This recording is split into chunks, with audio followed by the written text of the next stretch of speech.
So today I'm going to be speaking to you about children's experiences of domestic violence. This is based on a 2-year European project which we've recently completed with participants in England, Greece, Italy and Spain.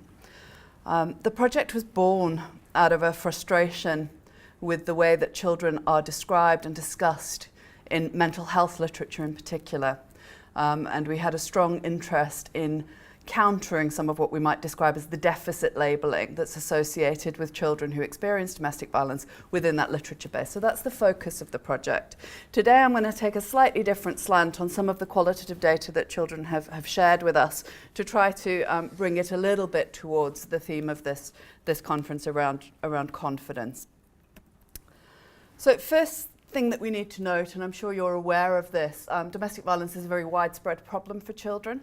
So about 30% of young people under 18 are likely to be exposed to domestic violence during their lifetime, according to one of the few prevalence studies that's been conducted in the UK, which was by Lorraine Radford and colleagues. And about 5.7%, so just under 6% a year, are going to experience violence in their homes.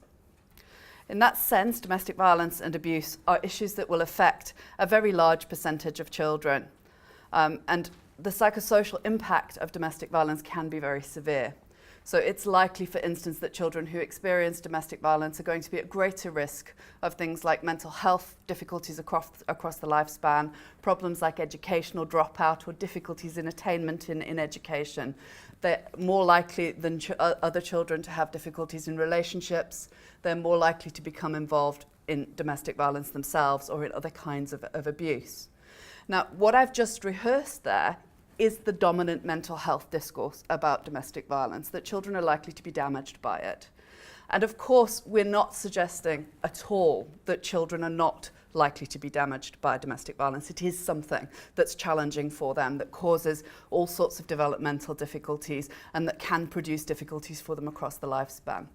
But what we wanted to draw attention to is the way that that risk language functions to position children as almost inevitably damaged by domestic violence. So in other words, our interest is in looking at the other group of children as well who don't have those kinds of experiences, who don't go on to become involved in difficult relationships or the potential for children not to go on to reproduce those patterns.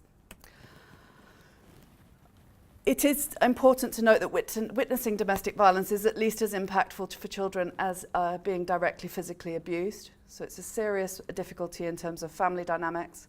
Also that domestic violence itself pervades the family such that it has an influence on all patterns of relationships. We tend to conceptualize domestic violence, and certainly our policy framework positions domestic violence as something that occurs in the intimate dyad. In other words, something that occurs between two adults in partnership or two adults whose partnerships have ended. We don't tend to think about domestic violence as something that directly impacts children. But it does. It has a direct impact on their well-being. It has a direct impact on their long-term psychological functioning. It pervades all the family relationships and shapes those relationships. And consequently, children are impacted, directly impacted. We tend to conceptualize the impact of domestic violence as an indirect impact. And if you think about our legal definitions of domestic violence, it positions it as something that children witness or are exposed to. If there is some kind of risk to the child as a consequence of domestic violence, a different set of legislation becomes invoked to deal with that. It's not the domestic violence policy that we use, it's stuff around, for instance, the Children Act. The effect of this, I would suggest, is to position domestic violence as something that doesn't really directly happen to children. So they become positioned as a kind of collateral damage to the effect of violence in the home.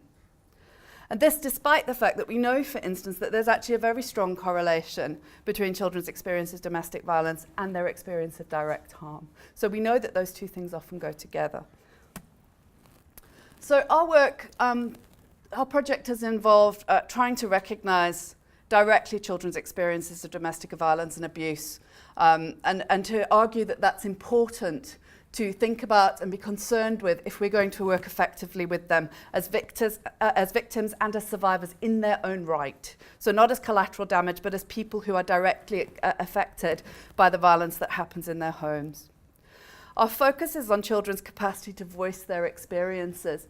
When we started this project, one of the things that we were quite often told was that we would need to use creative methods to access children's stories, or other ways of working with children, because they were largely inarticulate, that they were concrete thinkers, that they couldn't talk directly about their experiences.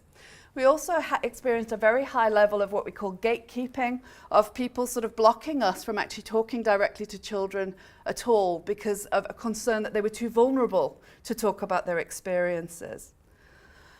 What we found actually was that children were incredibly articulate, that they were actually incredibly easy to talk to, and that they were able to give quite complex voice to quite a broad range of experiences. And as I said at the beginning, our interest theoretically is in how children cope in their perception of their own ability to be resilient, and their concept of their own sense of agency, their sense of their ability to take action, to do things in the context of the family. For today, I'd also want to highlight a question around who it is that who is the public whose confidence the police desire to engage through these kinds of concerns with public confidence. And one group that I think are routinely omitted from engagement is this group of children who experience domestic violence for the kinds of reasons I've just articulated. So we completed 107 interviews with children in Greece, Italy, Spain and the UK. These were quite detailed interviews, normally lasting between about 30 minutes and an hour and a half. In addition to that, we did follow-up interviews with the children who participated in the 10-week interventions. So these were therapeutic interventions with small groups of young people that focused on agency, resistance and resilience. We completed focus groups with professionals and carers. I think we did, sorry, I should know this off the top of my head, but I can't remember. I think there were 12 professional groups and 8 carer groups, but I can't remember exactly that's correct. And then we also did a training program. We've trained about 800 professionals now, I think, in various forms around working with children who experience domestic violence. What I'm going to run through today is just to give you a flavour of some of the things that children have said to us. And I'm not going to do a dense theoretical sort of exposition on any of this because it didn't seem appropriate for this particular conference. But if you do want to know more about how we've theorised this material, just ask me. I can send papers across to you. The first thing I think to note is that children told us quite firmly that they want to speak and that they want to be heard. The first 3 quotes all come from interviews where children were talking about the police reaction when domestic violence was reported. And in 2 of these cases, it was the child themselves that had called the police round. So in the first one, I wished, well, that they had asked me or explained, perhaps in a light way. I needed to be listened to. I needed explanation and help. The second one, they didn't ask me anything, nor reassure me. They only spoke to my mum. And then the third, they forget about the others, and that is a mistake. What children told us a lot was that when professionals started to engage with the family, pretty much across the board, so social workers, police officers, mental health workers, that generally there was a sort of adult version of events which was taken to be more or less the truth, and that the children's version of events were either not heard at all or were not taken as seriously. And they found that to be problematic. Children also found a range of other ways to talk about their experiences. I think just to give you a flavour of some of how articulate these children are, this is an extract from an interview with a child called Nancy, who's only 8 at the time of interview. She says, I can talk to my animals, and in a way I think I can understand them. It's like when they reply to stuff I say with their thingy-majigs twitching and noise and their noises, and I think I can understand them, which makes me think they're saying stuff about it. So about the domestic violence, saying, stay strong, be brave. And like I say, thank you. And I say stuff like that for them helping me. And I think what Nancy's articulating here is a really strong desire to be heard, even if that desire to be heard is only by stuffed animals or real animals. A lot of children spoke about lining up their teddy bears and talking to them because nobody else particularly wanted to listen to their stories, or it didn't feel safe for them to talk to other people. So that desire to be heard, I think, is very important. Also, children can articulate their experiences. They're not inarticulate, but I do think they are often silenced.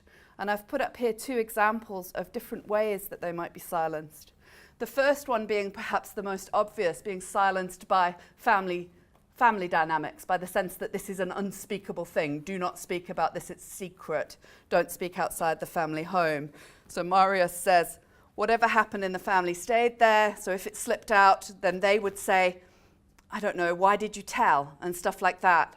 And then they would hit you again. And that's why it couldn't be mentioned or slip out outside the house. And then Elder, I think, talking about a much more subtle and complex thing that I think probably affects much more children than just this group of children that we're talking about. She says, I felt helpless, passive, and fragile. What made you feel that way? My age. Why? It's a constraint. No one listens to you if you are a little girl. So in other words, what's constraining her, what's making it difficult for her to articulate her experience is not that she's inarticulate. It's that she's not being listened to. It's that her experience is dismissed because she's little, because she's not to be trusted, she's not to be, she's not able to articulate according to adults. So in other words, it's not that children are not inarticulate, it's not that children are inarticulate, it's that adults are actively silencing them. They also find quite complex ways to manage the way they talk about things. I won't go through all of these examples, but basically what they're highlighting here is their ability to find people who are safe to talk to, on the one hand. So Anna, for instance, from that day on, she knows she's my friend and I talk to her, but she wouldn't say anything to anyone. So she's somebody trustworthy. On the other hand, Emma describes her experience of telling someone who was not trustworthy. She thought she could trust them, but then it leaked out, the information leaked out. She became very badly teased at school, leading to things like kids saying to her, haha, your stepdad hates you, and all this kind of stuff. She also reported quite a lot of very inappropriate disclosure, for instance, by teachers. So when the teachers picked up that there was something going on, the head teacher, for instance, phoned her mother and said, if you don't sort it out, I'm going to start reporting you to child services. So using the child's experience and the threat of social services as a kind of leverage to get the mother to change her behaviour, which was obviously very unproductive in the long term. But also a lot of information came directly into the school about the family dynamic via teachers. So that's sort of somewhat inappropriate professional reception of children actually disclosing their experiences. So children are articulate, they're strategic, and they're quite reflexive communicators. They're able to reflect on their experiences in quite complex detail. I think that relating to this, any kind of good support that we want to offer for families in any professional organisation needs to be focused on enabling a space not just for adult voices to be heard, but also for children's voices to be heard. When responding to families, we need to take into account that there are multiple layers in any family communication and multiple perspectives, and that it isn't just the adult one that should be privileged. Another thing that I think is important to note is that children experience coercive control. This new sort of legislation that I'm sure you're all wrestling with at the moment is not, I don't think, just relevant for adult victims. For instance, if you look at these 2 examples from Dylan and Jess, Dylan says, because things would just get escalated. Like if he knew what she was doing all the time, he could control like everything. He would try to do stuff to scare us, and I don't know, but he would do, it's just he wants to know like what's going on, so he just knows like. So in other words, he's being primed for information all the time. He's being asked to contribute to the control of the other parent. Jess, if you touched the newspaper before he read it, you were grounded. These are quite coercive patterns of behaviour that pervade the family home in fairly complex ways and have implications. So Emma says, like, obviously when I was little, I'd hide away from him, but as you get older, you can't hide from that kind of thing. She's talking about psychological abuse. Like, if it's in your head, you physically can't hide from that. You can try and forget, but that makes it worse because it bottles up. And then you've just, and when it goes bottled up too much, everything just like explodes in you. So she's talking about the implications there of that kind of psychological controlling behavior. Children's emotional responses are quite complex and highly located. For instance, Lucy here, I'd always hesitate of what I would say. Even if I said, hello, I'd always think before, like, is he just going to shut me out? Is he going to respond in a nice way or be angry or anything like that? I'd always think ahead of what he was saying. Most of the mental health research on children's experiences of domestic violence suggests that children are emotionally incompetent. And I know a lot of this kind of research is being picked up by police forces who are concerned with the idea of training children to be better at recognizing emotions, and that somehow will ensure that children don't engage in problematic behaviors. I think this underestimates the complexity and the locatedness of children's emotional experiences and functions perhaps as a kind of simple solution to complex social and emotional problems. For instance, if you look at this example, which comes from Ali's interview.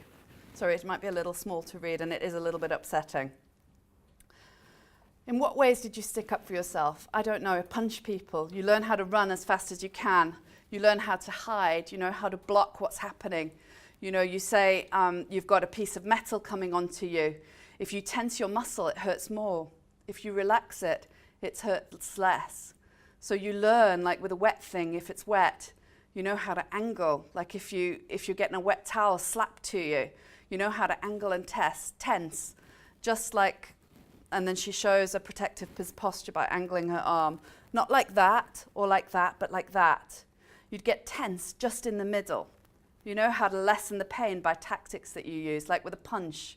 If you punch like that, it'll hurt less. If you punch like that, because you're getting the bone. So you learn how to avoid things and angle it so it hurts less. When you consider that extract, I think it's quite distressing to imagine a child that's learnt the lessons of violence in terms of its ability to actually adjust its body to take blows better. But it's also, I think, useful to conceptualize what else she's doing when she does this. She's not just absorbing the blows, she's coping with the blows. She's finding ways of managing the experience itself. She's finding ways of holding on to a sense of self that is agentic and strong and tough. And that's something that comes up over and over in her interviews. Her ability to actually stand up for herself becomes very important. Let's skip over these.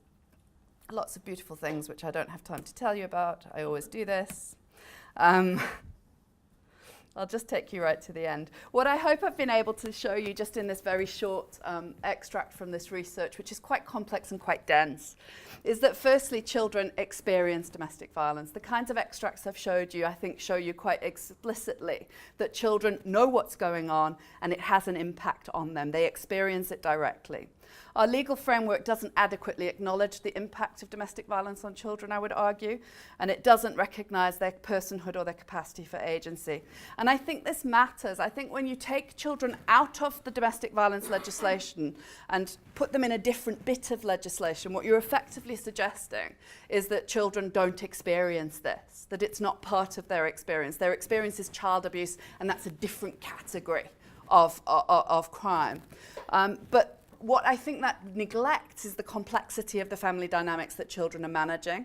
And it also doesn't recognise their lived experience, which is an experience of domestic violence. So it's suggesting effectively that their experience doesn't really matter that much. And that, I think, has implications for their sense of who they are and the way that they make sense of their experiences. So I'd argue it's important to recognise both legally and in direct work with families that the exercise of power and violence in abusive and controlling relational dynamics can be troubling and distressing for children, and that's important to recognise. And I'll stop there. Yeah, I guess this applies probably to both presentations. I mean, Michael, I was really taken by your slides where you're showing the variations in level of confidence and the groups with the lower levels of confidence. I mean, the thing they had in common was they're all marginal social categories of some way, and I think that's exactly the right thing. We need to shift away from just the focus on ethnicity to think much more holistically, if you want to call it about marginality. But that inevitably raises attention because that's what policing is about. Policing is about dealing with and controlling and disciplining marginal populations, and these are just the people that police officers interact with. And I was talking about before about the link between contact with the police and lower levels of trust and confidence. If you looked at which groups had high levels of contact with police, it would be those same groups. And I think the danger and the problem we therefore have to face up to and have to work our way around is these are the groups the police have contact with. These are the groups that the police are charged by society with policing, yet that contact undermines the things that we think are important. You could say the same with children, by the way, as well, especially certain groups of children. And I think the police and those of us who think about these issues we haven't provided ourselves with the tools to reconcile that tension. And of course it may be, and I think if Tank was still here, I think he would say there is no way to reconcile that tension. That's just the way it is. I'd like to be a bit more positive about that. But I think that really, again, this taps into the whole prevent agenda as well. It really needs a reformulation of what we think policing is about, which really goes right to the heart of the way it's developed over the last 300 years in this country, which is about the control of marginal populations. And until we can get over that in some way, I think we're just going to keep continuing running into these same problems again and again. That wasn't really a question, sorry. I know the other thing I was going to say about the thing with children, I really agree, and I've done some work recently observing encounters between police officers and different types of groups of people, and it was the children they were bad at dealing with. It was the children they were bad at explaining what was happening. It was the children they were bad at explaining reassurance to. And it's not entirely clear to me why that should be the case. Other than just having observed a few myself, a kind of like an embarrassment, actually, on the part of the officers of dealing with someone who's under the age of 18 and have an inability to empathise, I guess, at that level. Whereas in other respects, with many groups of adults, they were really, really good at empathising with those people. I think two things. One in relation to children's participation. The participation agenda, I think, is driving us to engage with that marginal group of young people. But I think what we tend to do is pick on the ideal versions of those children. So the organisations, for instance, that I'm aware of that work with children who experience domestic violence and try to get their voice into policing and into legislation tend to focus on kids that have already been quite extensively supported. And I'm not sure, it's quite tokenistic and not particularly representative, so I don't think we're reaching that marginal group of young people through participation. I think in relation to the experience of your observation, it's a really common experience. I think it's particularly important when you're conceptualising issues to do with public confidence, but also if you're thinking about trying to interrupt what's sometimes described as the intergenerational cycle of violence. If you have kids who are experiencing police contact as quite brutalising, or as something that isn't actually instilling them with great confidence in their family home, the effect of that, I think, is actually quite damaging in the long term and problematic. So, I think what you're observing is one of the factors that ensures a continuation of the kinds of dynamics that actually trap children in difficult relationships. I can only really emphasise what Jane's saying. In previous lives, of which I seem to have had many, I've worked both with young offenders and also with children in care in both a participation and an advocacy role. And I would say, firstly, that the experience is that they're very happy to tell you what they will tell you, if only you will listen to them and let them tell it to you on their terms. But we do know that children who've been witnesses of domestic violence and who've experienced that violence in that way are much more likely to go on and reoffend themselves. So if we're looking at it from a perspective of harm rather than the perspective of crime, listening to them and working with them at that stage is much more likely to prevent victims later on. And certainly I've worked with young people who've reacted to their early life experiences by repeating those experiences both within their own domestic circles and also wider afield, by saying, that's what used to happen when I was at home, and so consequently that's my norm. And unless we're listening to them right at the beginning when they're first being victimised by this, then we're not going to be able to prevent what happens later on. And it's really important. We really need to be focusing on what we're doing, or else we're just going to be repeating the cycle over and over again. Absolutely. And they're very limited services to support children in relation to domestic abuse. and the services that tend to be available are usually only available for as long as the child's on the Children in Need register. Once they're no longer on that register, they no longer have access to support.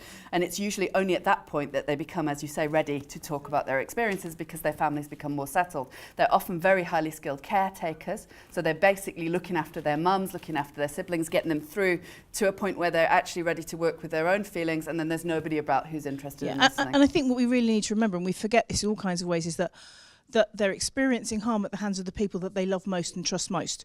And so expecting them to give you a very accurate account at that point, because they want to be able to stay with their family, and they want that family unit to maintain. And if they're under the impression that by telling you what's happening, they're going to break that family unit up and they're going to be responsible for it, then they're not going to talk to you about that. And so while they're still on that register, they're very reluctant to talk about it. And like Jane's saying, once they've slipped off the threshold and once they're below that threshold, they're much more likely to disclose. And we don't seem to have any funding in place to deal with that. No. And that's why I think it's that's why I think it's important to recognise them in legislation, because I think there's actually no imperative to hold them in the system because they're not victims in their own right. Sorry. Just a couple of just really quick comments. First of all, in terms of the kind of radicalisation issue and the prevent strategy, it seems to me that there seems to be a kind of missing point that you've had a war against domestic terrorism, within your country for 30 years, and all of the lessons that were embodied within that in terms of the radicalisation of young Republican men in Northern Ireland have been completely forgotten, and the same mistakes are being made again and again and again, and you're going to end up in the same situation, probably a worse one, and yet nobody. We seem to have forgotten that. And the second point is, I just wanted to say that I think your research looks absolutely fantastic, and I think that the fact that it's international is wonderful as well. I suppose I wondered if you had seen any crossover in terms of the literature, in terms of your research, in relation to children who are operating in environments of conflict or post-conflict environments where we know that domestic violence is really, really high, and also whether there's any kind of a crossover there in relation to the kind of transgenerational trauma that you see in those environments as well. Only a small number of the children that we spoke to directly came from refugee families. There were a small number. There was definitely that kind of pattern, but also interestingly, the same kind of pattern that you're talking about as well in relation to suspicion of the police as a consequence of being involved in that kind of conflict. So yes, I think it's definitely in evidence in our data, but not extensively. There is a literature around it though. So there's a literature, for instance, looking at the extended conflict in Palestine and also in the Great Lakes region of Africa around that. That's less well researched, but there is certainly a qualitative literature around family dynamics in the aftermath of massacres there.